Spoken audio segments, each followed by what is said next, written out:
Hi, this is Naidoo, Life Transformation Coach.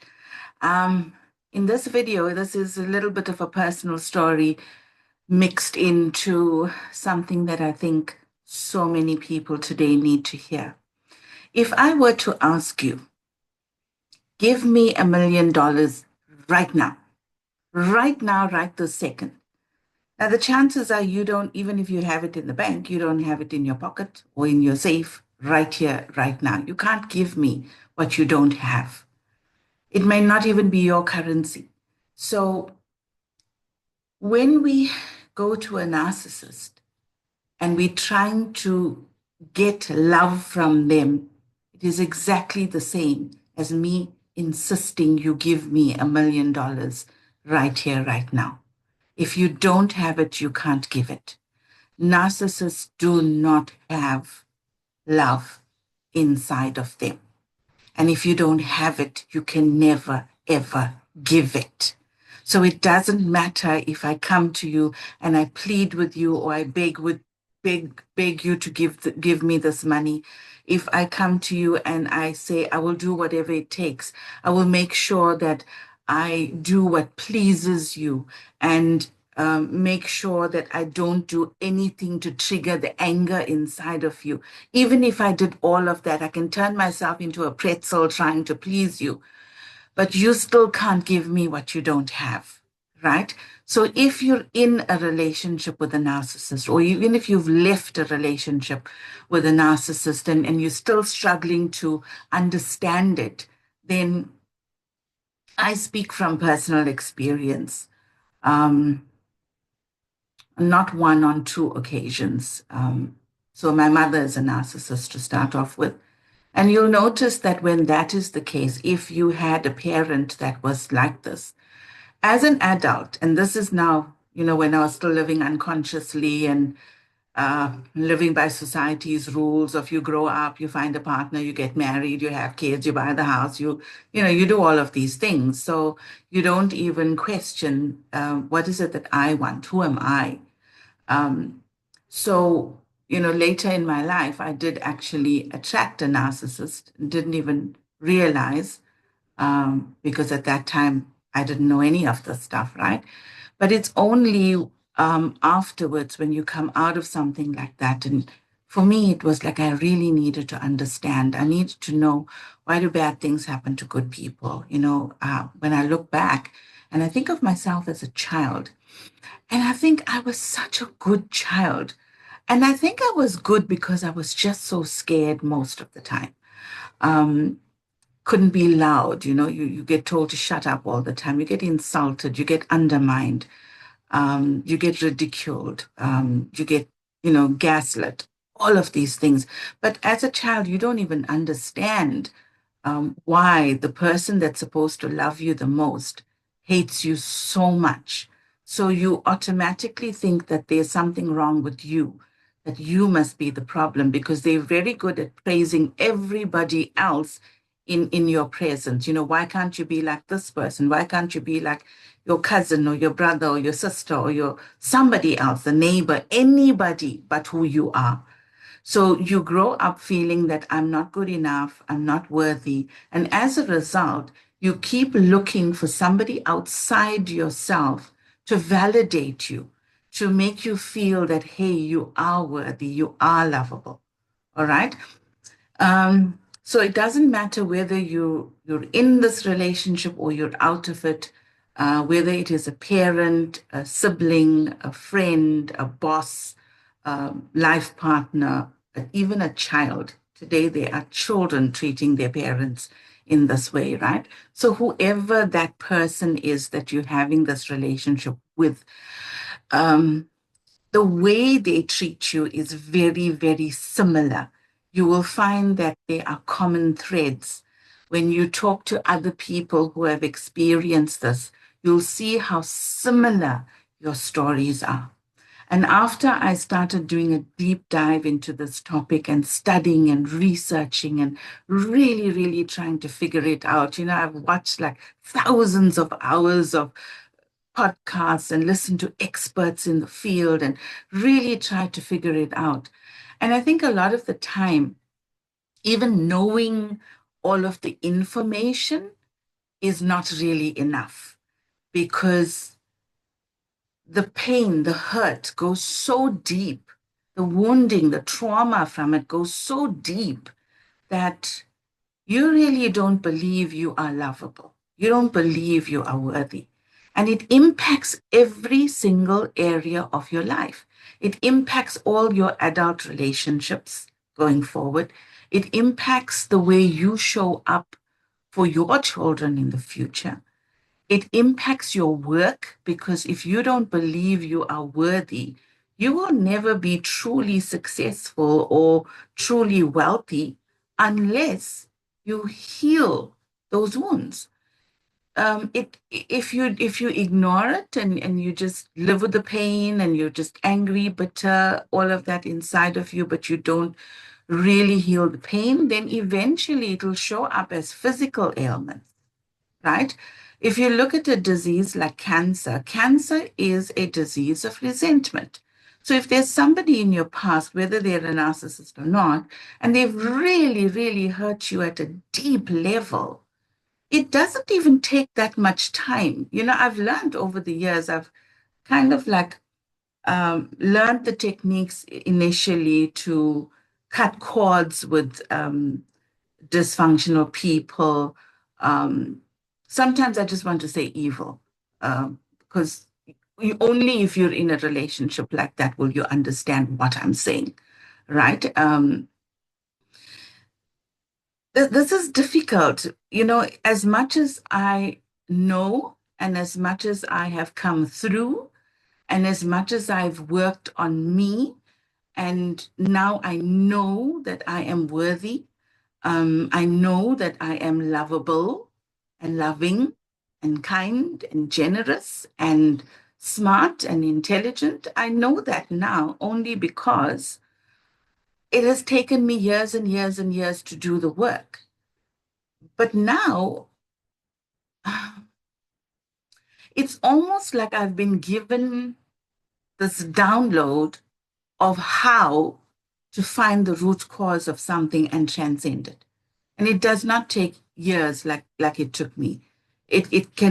You can take one issue and you can actually resolve it in under an hour if you have the right tools. But if you're in this relationship right now, the first step is to stop engaging. And that's difficult to do when you're being undermined and you're being belittled and you're being taunted. But when that is happening, if you can say to yourself in your mind, this is someone that has no love inside of them. So they're hurting, but they don't even know it. They're looking to trigger you, because when you react, when you get angry, when you cry, when you are scared, when you react in this way, this is energy for them. It's called narcissistic supply. So you are basically supplying energy to them when you react. And that makes them feel really, really good and strong and powerful. So the first step is to stop reacting to them, right? It's really difficult, I know. And then it's at the same time, you need to start building yourself up from the inside. And you need to start asking questions like, if this person was never in my life, who am I really? If they say I am useless, am I really useless? Is that the absolute truth, or is that something they are saying so that they can control me, so that they can have their grips in me and continue to receive narcissistic supply from me? I am being their source of energy, right? When you start to heal yourself, and especially if you're on a more spiritual journey, you'll realize that all energy comes from source. Whether you want to say God or the universe or whatever term you want, all energy comes from source. When you realize that you never need energy from another person, you know it comes from source. A narcissist will never know that. because they believe that they are better than everybody else. They believe that if I want something, I must take it. And they only know to take it from another person, right? And if you want to stop being food for somebody, then you've got to build yourself up. You've got to know this, that you are the supply, you are the food, the energy that they are taking, right? And you left feeling drained and you don't know why, and you can't make decisions, you can't make choices, you can't get out, you're second guessing yourself, you're feeling guilty every time, they are reacting and blaming you for everything bad in their life, and you start feeling guilty, and then you feel shame because you know better, but you're still there. And I'm talking about sometimes, I work with women that are and men that are so successful on the work front. They are in amazing positions. And there's a reason for that as well. It's the narcissist, right? Especially if you grew up with one, what you tend to do is you tend to try to win love, try to win acknowledgement, appreciation, validation. You try to win that. So what you do is you go into your career path and you work extra hard, and you try really, really hard to become successful there, because you feel then you're going to get the love and the adoration and the acknowledgement, validation that you should have got from this person that you love so much and you wanted it from. They didn't give it to you, right? So that is the reason that so many of my clients that come to me are actually successful on the work front. Um, and they even put on the facade of, I've got it. Like, I've got all the nice stuff, and I go on these holidays, and I've got it. But they struggle so much in relationships because they haven't healed the core wound inside of them that started them on this journey of choosing partners that will hurt them over and over again. All right. So you've got to build yourself up from the inside. You've got to start talking to yourself. You've got to start, if someone says you're useless, go and list all the things that you've done and you've achieved. If they say you're not worthy, go and find a baby picture of yourself. Look at this picture and say, how can this little child ever not be worthy? So if I was born worthy, the only reason I don't feel worthy right now is because some other person told me over and over and over again, right, that I'm not worthy. So I took on the beliefs from other people. But who I am deep inside on a soul level, the one that came here and into this little baby here, that child is absolutely, completely worthy. So that is something, you've got to work on. You've got to work on building the sense of worthiness inside yourself. And only when you can do that, and the word self-love is thrown around so much. Like, you got to love yourself. What does that mean? Most people feel if I go to the spa and I got a massage and a manicure, or if I had my hair done, or if I bought myself this new handbag, then, I'm taking care of myself. Or even if I'm taking supplements and, going to the gym, then that is self-care. That's not self-love, right? Self-love, you can feel viscerally in your body. You can feel it in your heart. You can feel it in your body. When you can feel it, it's this feeling of openness and expansiveness. It just takes over, and you feel like you don't even know where you end. You don't end where your body ends, right? That is the true self-love. When you can feel that, then you know, yes, now I've arrived. And it is not something you chase after. It's not something you can do to get that. It's something that you have to be very still to allow to emerge from inside of you, because you were born with it. Okay? So that's a journey as well. If you've left a relationship with a narcissist and you feel great, and firstly, I must commend you for that. My utmost respect to you for that, because I know how difficult it is, right? So if you've done that, that is fantastic. But I want you to be conscious of the fact that leaving is not the final step, because getting yourself out, that is a huge leap, a massive leap. But it's not the end, because after you do that, you still need to heal yourself. If you still feel anger inside of you, if there's still bitterness, if you can't talk about this person without getting angry or getting sad and tearful and or depressed or anything like that, if you find that you cannot get into another relationship, you are terrified of getting into another relationship because some part of you said, I will never, ever, ever allow myself to be hurt like that again. Right? So the hurt is still there, it's still trapped inside your body. And if we leave this hurt there and it stays and it stays and it festers, at some point it becomes a physical ailment. At that point, you actually cannot ignore it anymore because it's there now in the physical body. So you've got to heal that. And then we want to run to doctors and say, heal me. And they're going to suggest this surgery, this medication that you have to take for the rest of your life. And we wonder why we get better and then we get sick again, or we get better from that and we get something else. And it's just the cycle that goes on and on and on. As long as that energy is trapped in you, it's trying to get your attention. So whatever level you're at, whether it is like the thoughts that are taking over, or you're feeling sad and depressed and fearful, or if you have the physical ailment, whichever one it is, it's a sign.